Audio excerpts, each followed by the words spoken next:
This is Judy from Greeley School District. I was wondering, does this include unified high school teams if we're just starting out the regional and state competitions? I'll let Jeff answer that. They can definitely attend the regional event on the 13th, but I'll let him answer the school day. Okay, no, it was for unified for regional and state. I mean, like if we do unified competitive high school. Yeah. So they can exactly. Yeah. Okay, awesome. Yep. Thank you. October 13th. Yes, for sure. Yeah, Judy, you guys can come to that, but we're still going to have your normal unified school day meets as well. Right. Yeah, we're new for the competitive part. So yeah, I mean for the high school thing. Gotcha. Thanks. Okay, I'm good on that. All right, we'll move on to entering your team. So many of you guys have done this in the past. I just want you to be aware, if you're on the website, you can follow along with me as we take you kind of through where to find these. I'll try to talk you through the best as we can, and you can see on your agenda as well where to find this information. So you're going to go to the Get Involved tab, and you're going to go to Coach. Hopefully most of you are aware of this new web part of our website. It's about a year old now. This is where you can renew your Class A registration. It's also where all of our coaching resources are housed. So you'll see Coach Education, and then you'll see the Coach Handbook. The thing you're going to want to look under is the Coach Handbook by sport, and then it's all in alphabetical order. So you're going to scroll down until you see bowling. You're going to see the 2018 Fall Classic fact sheet, which is the state information, and then you're going to see a coach roster. This is the same coach roster that we've used for most of our other events, and it's pretty self-explanatory. The one thing I can say is please put a phone number and please put an email in there. If something happens and we need to contact you, we need to be able to do that.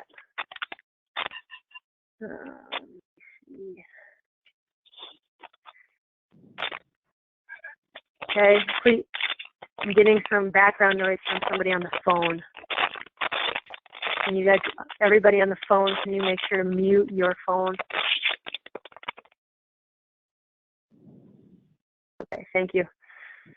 Just a reminder that if you want an assistant coach or multiple coaches to get information from regional managers and from our state director, please put their email addresses in there to make sure that happens. And then just to note that this is only for your coaching staff members. You do not put your partners on here anywhere. They will go on the entry form. As we talk about the entry form, I'll have Susan kind of take you through the single doubles teams just to make sure that we have everything covered with that.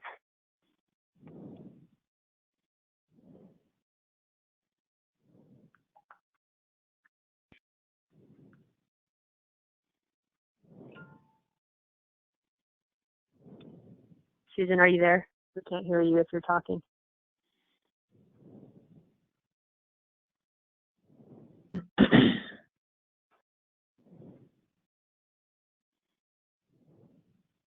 Susan, are you there?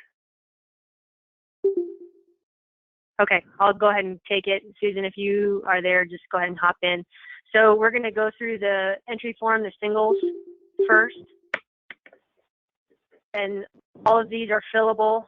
If you want to fill them out, though, the best thing to do is to save them to your computer.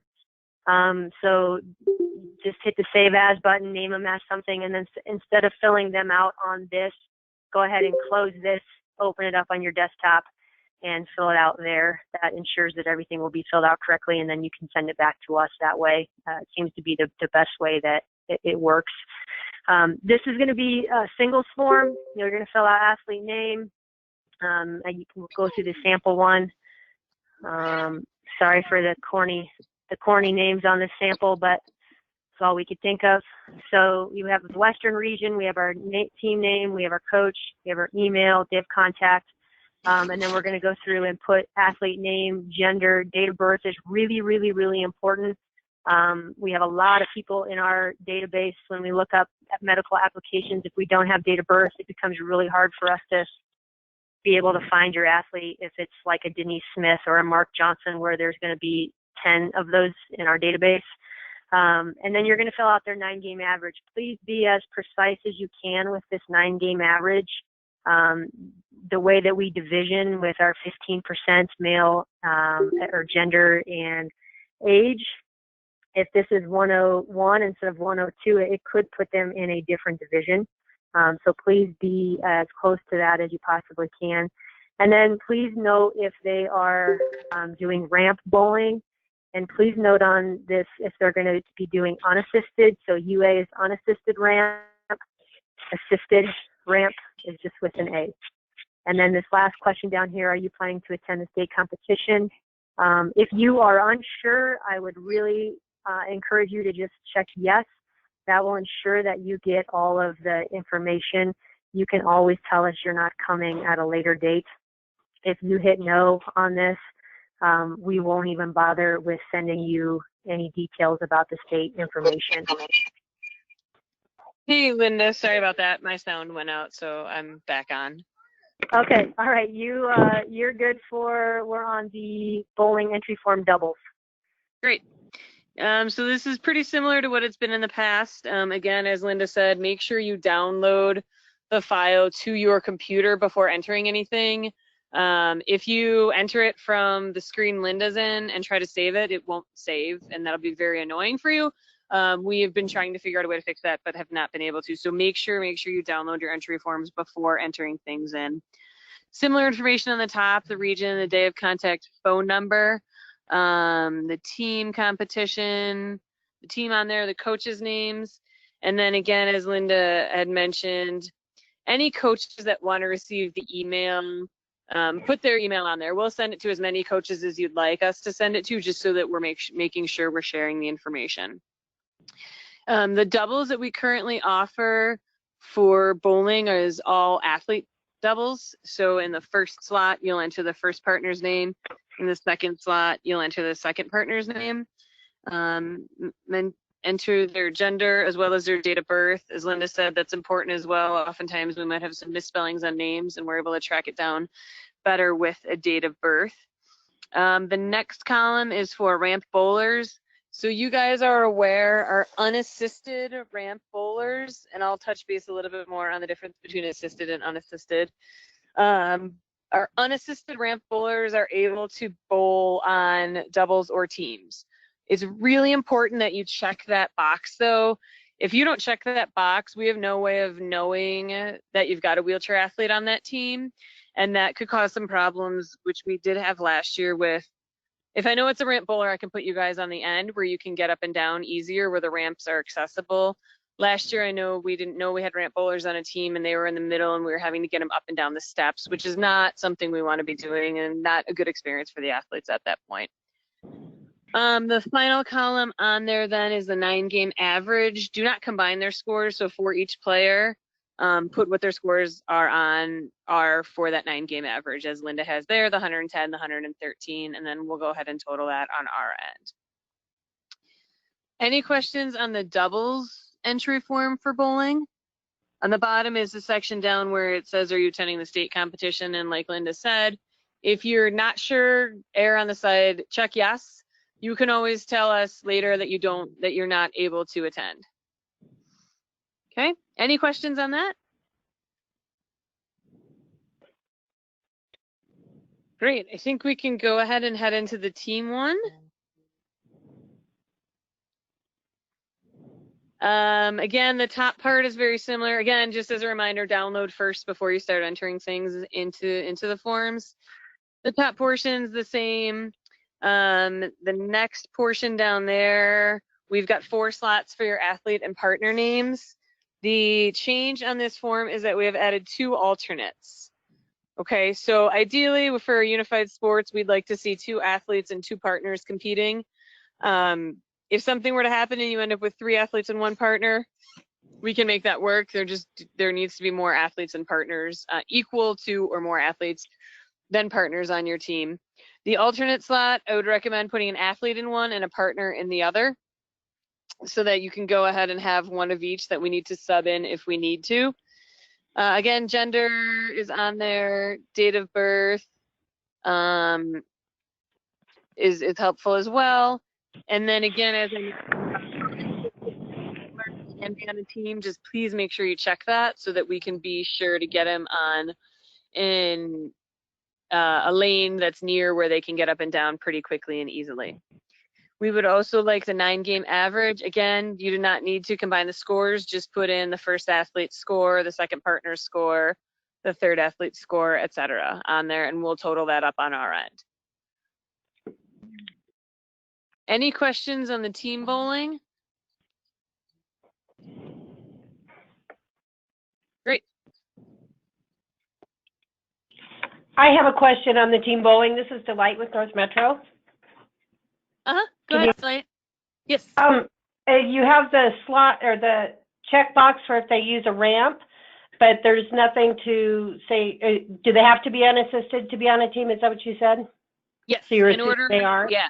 Our bowlers that can do doubles and team are going to be unassisted bowlers. That's why it's not on there to mark, because we All right. going to be an unassisted bowler. Yeah.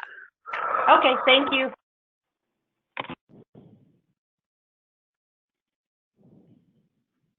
Susan? Uh-huh. Can you hear me now? Yep, I can hear you. I tried to ask a question on doubles, but it wouldn't let me when I was on mute. This is Keith Crawley with Transition Skaters. Is there unified doubles? At this time, we do not have unified doubles. That's something we can definitely look into for next year. But right now, the doubles that we offer is just both athlete doubles. But we can definitely add it to our list of things to talk to about adding events for next year. Okay, so no unified doubles. Okay. Correct. Yes. All right, thank you. Mm-hmm. Okay, I still have a question. Go ahead. Okay, the athlete and the partners, are you, for adults over 21, do they have to have a partner, or, I mean, I don't want my team to be competing against other adult teams if there's partners there when I don't have partners. I thought we just paired up the athletes. We do also offer all athlete team bowling as well. So you don't have to have partners on there. You're correct. We do also offer that all athlete team bowling. So if you've got 4 athletes that want to be on a team, you'll go ahead and use the same form, and then you'll just note in that athlete partner column that you've got all athletes, and that's fine. Mm-hmm. Okay, will they compete against athletes and partners? Mostly, hopefully not. Hopefully we'll have enough all athlete team and unified teams. But once we get closer, we'll know that better, and we'll reach out to you if they will be competing against a unified team. But hopefully we'll have enough that they will not be. All right, thank you. I get a question about for the state. So CHSAA made bowling a sanctioned sport. Is that for unified or for everybody? Yep, that would be for unified. And we are, Shaka and Ben Rubel will actually be following up on that with the schools and kind of the best steps for that as well. Okay, sounds good. Thank you. I have a question. Susan, is there team bowling? Right? Unified team bowling? Yes. Yes. There is unified team bowling? Yep, you can have so for our bowling team, which is a team of 4 people, you can either have all athletes, or you can have that be a unified team of preferably 2 and 2, but if you need 2, 3 and 1. 3 athletes and 1. Yep. Okay, very good. Hi, this is Deb Kirby. Can you hear me? Yep, go ahead, Deb. I was wondering, are you doing this all on internet or through document? So the document that the documents are they are fillable. They're PDF forms and they are fillable. So if you go on our website, you can download them from there, and you can fill them in and then send them in to us. Okay, because I'm on a phone and I'm not, my computer Oh, doesn't. okay, got it. Yep, they'll all be on our website, and you can find them there. Okay, thank you. Huh?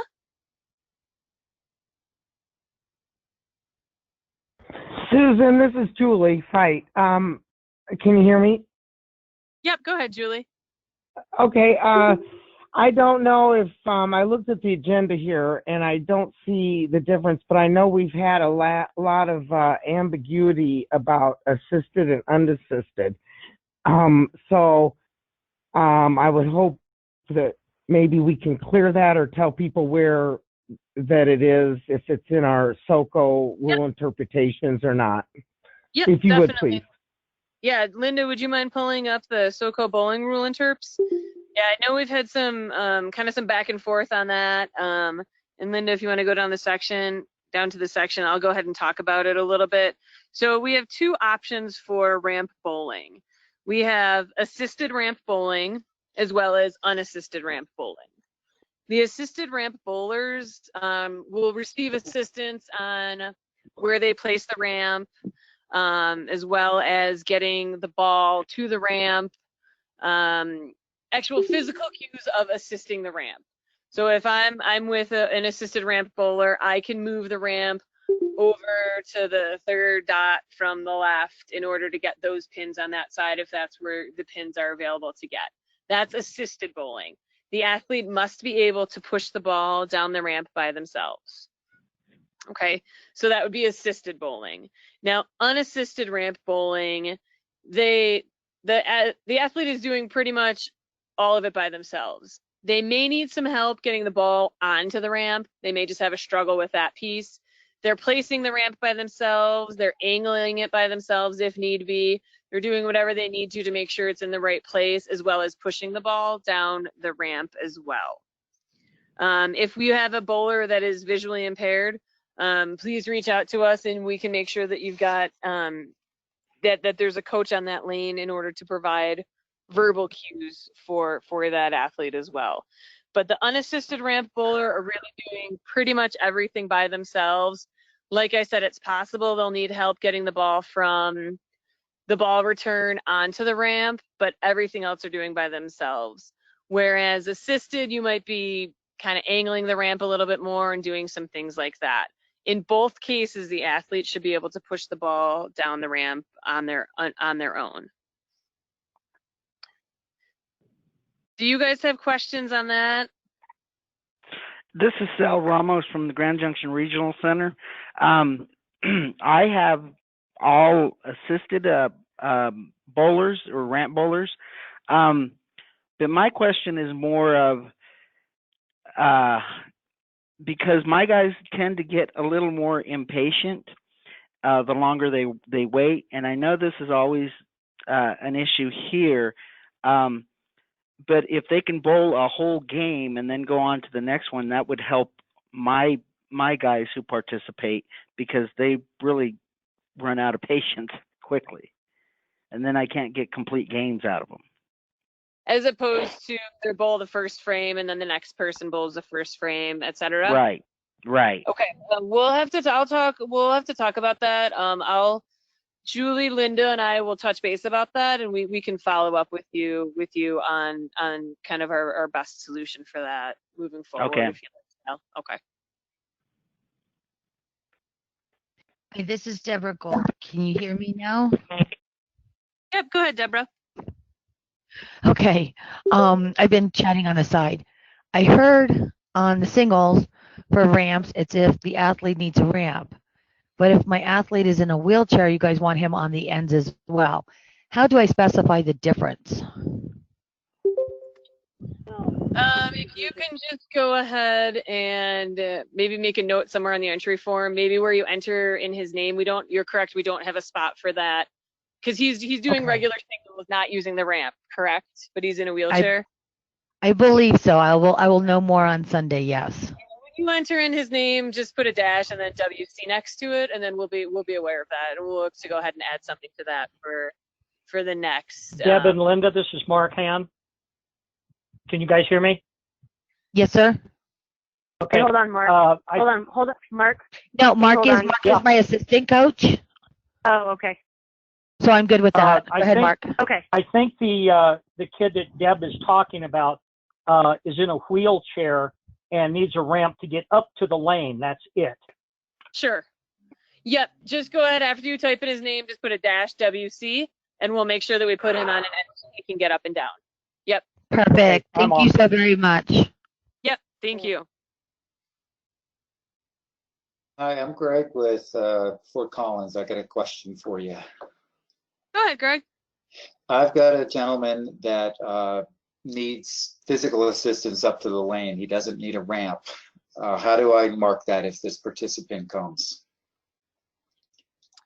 That we can just do a follow-up email on that. I would say when you submit your entry forms in the body of the email, just go ahead and state who the athlete is.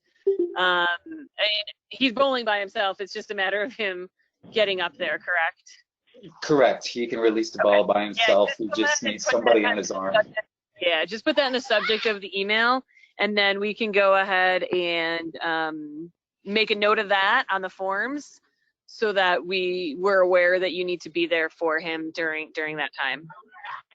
Excellent. Thank you. I have a question. This is Connie Graham. Go ahead, Connie. Yeah, I have a young man who is autistic and blind. Is it still permissible for my other athletes to help him get up to the line? Sure, if you would like to do that, that would be fine. Okay, thank you. You can either have another athlete assistant or a coach, whichever you prefer. Whatever works better. Okay, thank you. Yep.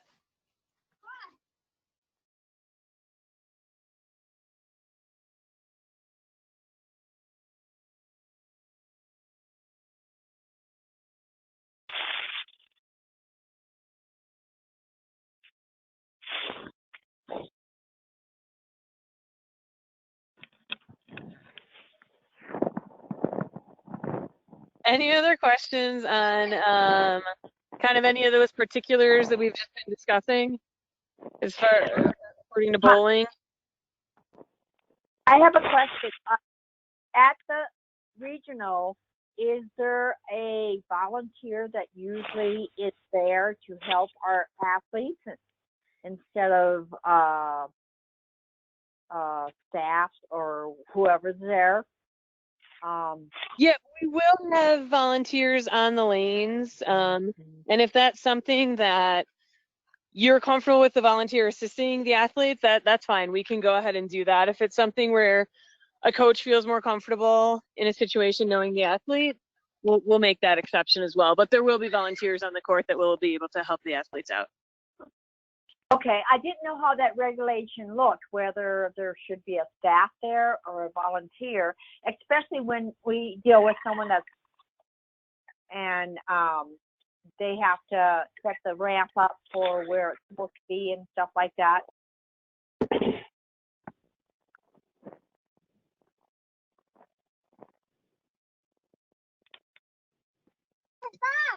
Yep, we can go ahead. And like I said, if it's going to be a more successful event for your athlete, for a coach to be there helping them out, that's something we want to make happen. If they're okay with a volunteer, or maybe it's something where the coach starts out and the more the volunteer gets to know them, as the day goes on, the volunteer is taking over that role. We want to be flexible with you guys to make sure that everyone's having a good experience at the event. Okay, thank you. This is Connie again. Would I have my athlete be assisted or unassisted? The assisted part is really just kind of angling the ramp. If it's someone that just needs some assistance getting it, the assisted is actually assisting with the bowling, not assisting with the person getting up there, if that makes sense. Okay, thank you.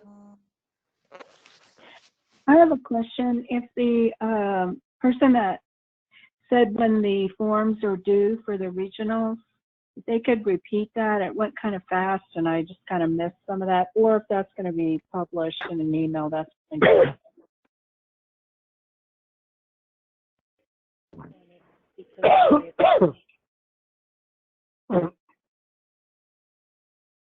Okay, we can hit that at the very end for you. No problem. So go ahead and stay on the line at the end and we'll give you those dates depending on what region you're in. Thank you. Mm-hmm. All right, you want to keep moving, Susan? Anything else you need to hit rule-wise? I don't remember if there was anything else I needed to hit. I think assisted and unassisted was kind of the main thing at this point. It seems like we covered any questions that weren't under that umbrella as well. So if you guys have any other questions, I'm happy to answer them at this time. Also, with the ramp bowlers, if you're in the Denver region, it's a little bit easier for your bowlers to go to the Lakewood regional. You can go to either one, but that Lakewood regional is a lot easier to access if you have ramp bowlers. Just so you're aware, you can go to Aurora if that's way more convenient, but just thought we would put that out there.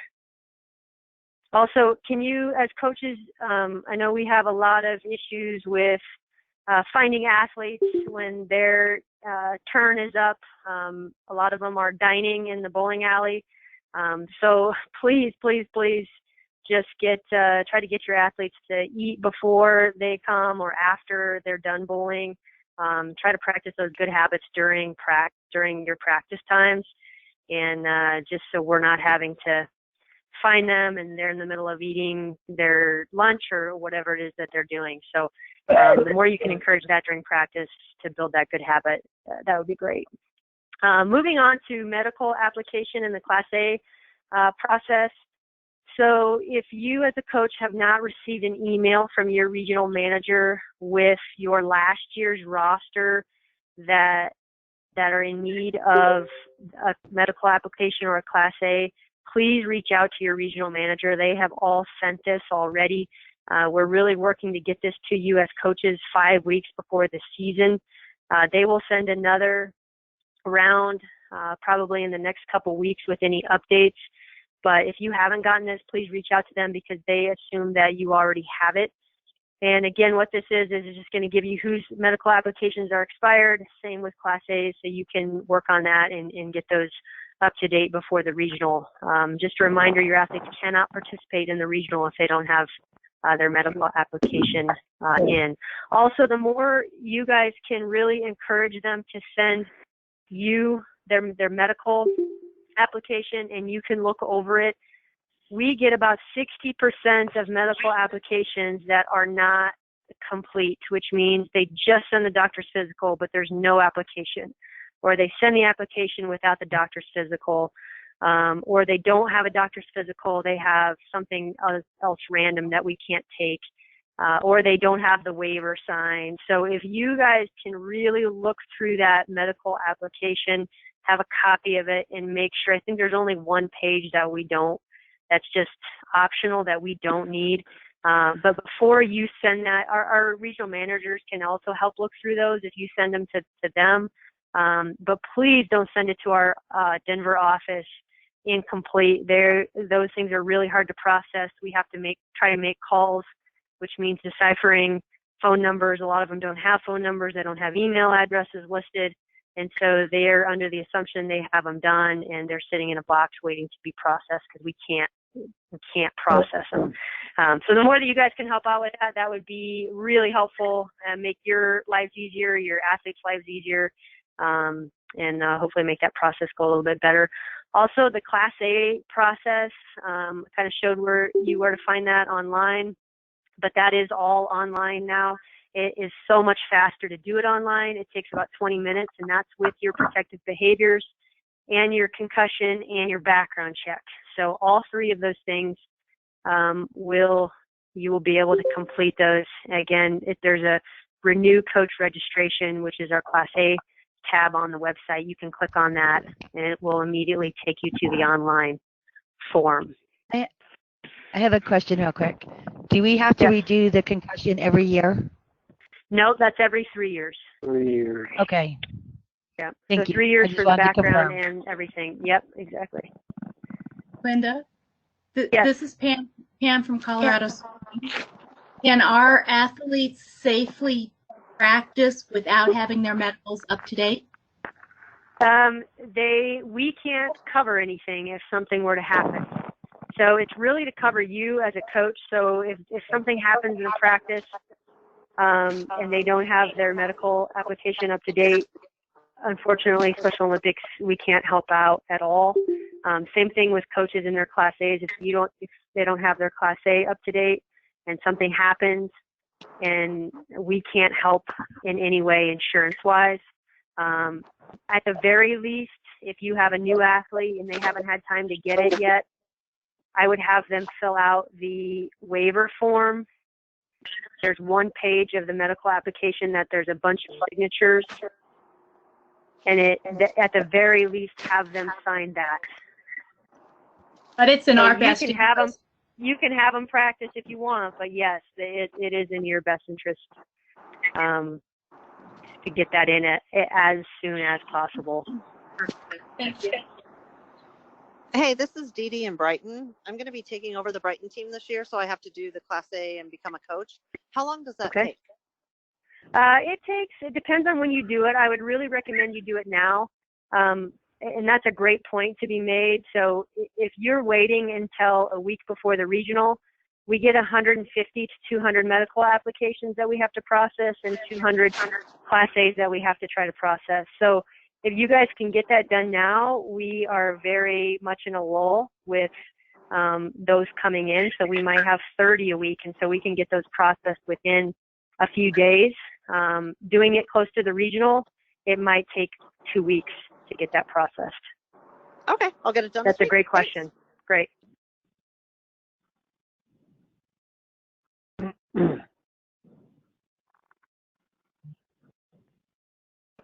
Any other questions about medical application or Class A's?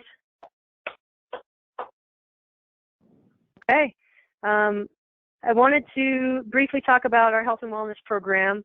While it's really hard to have healthy athletes at a bowling alley, which we haven't been able to figure out how to do that yet, we hope to in the future, where we can give our athletes free screenings and different things like that.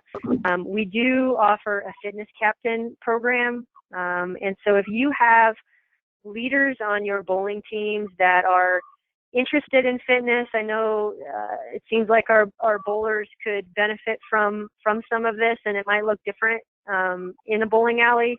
And some of the exercises might be different. Some of the ways we go about it might be a little bit different. But if you have athletes on your bowling team that have leadership capabilities, leadership potential, have a passion for fitness, wellness, hiking, they like to do some of those things, we teach them how to lead their teams in warm-up exercises and talking to their teammates about healthy choices when it comes to nutrition and different things like that. I know a few of you probably already have fitness captains that are on your teams right now. I would ask that. We trained about 40 this past year, and so they are trained with how to lead warm-up activities. They know, a lot of them know modifications for somebody in a wheelchair, somebody that maybe can't use one of their arms very well, so they have some of those skills to be able to do that.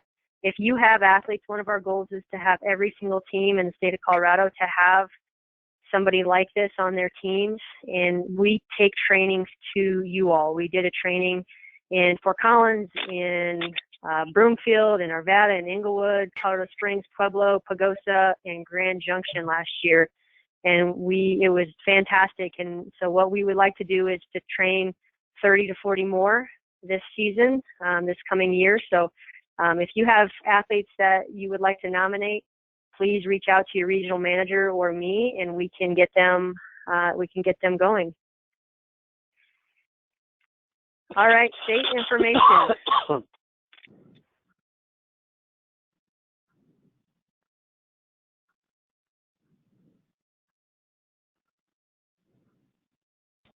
Susan, are you there?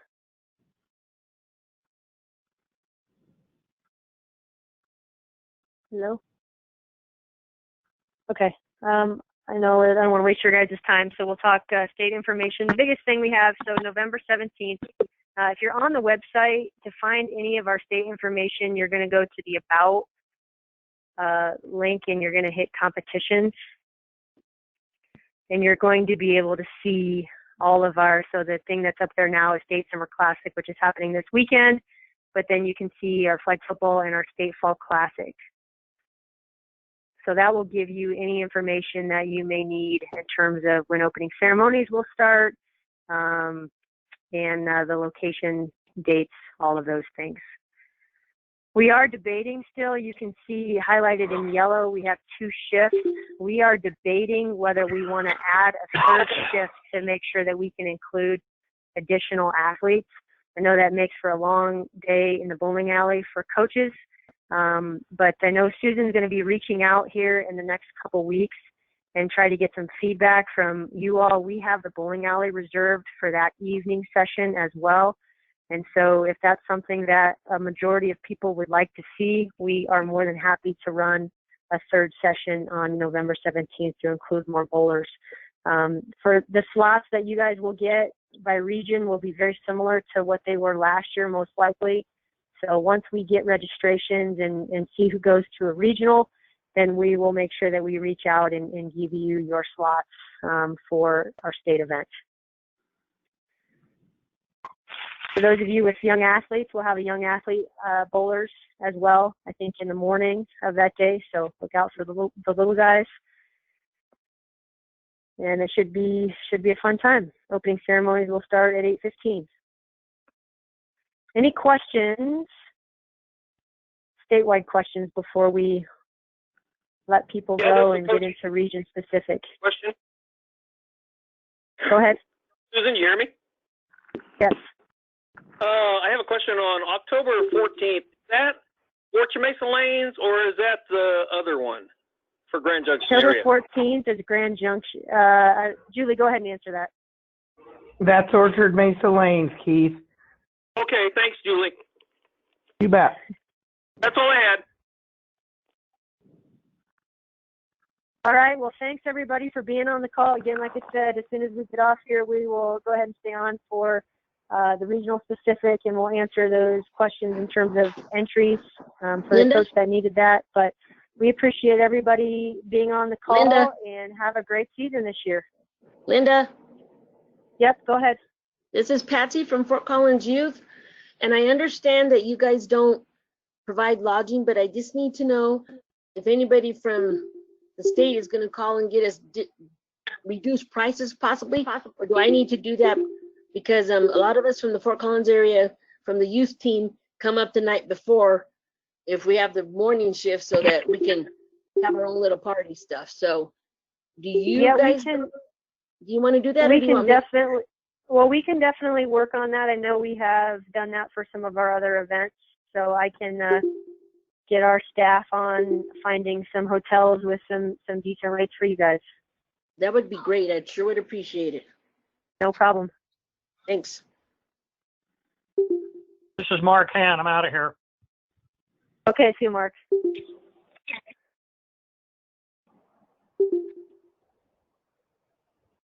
The coach that needed dates for regionals, which region are you in? Northeast. Northeast. So yours will be on October 13th at Highland Park Lanes in Greeley, and your entries will be due on September 28th. Thank you. Connie Graham out of here. You're welcome. See ya. Hi, Connie.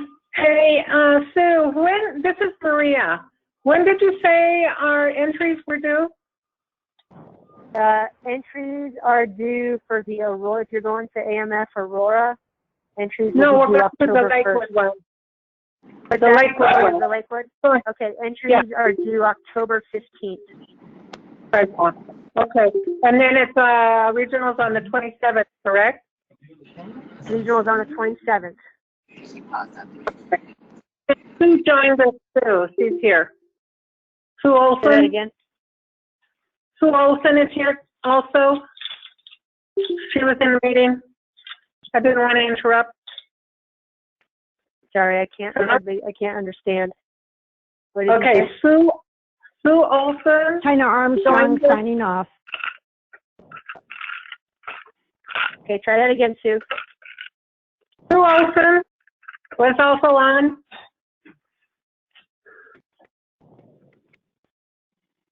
Okay. Yeah, I can't understand can anybody understand? I think it's Sue Olson saying that she's on the call. Correct, Sue? Oh, okay. Yes. Okay. Okay. We're leaving. Hi, this is Kayla in Denver, and I was curious about dates as well. I'm not exactly sure what region I am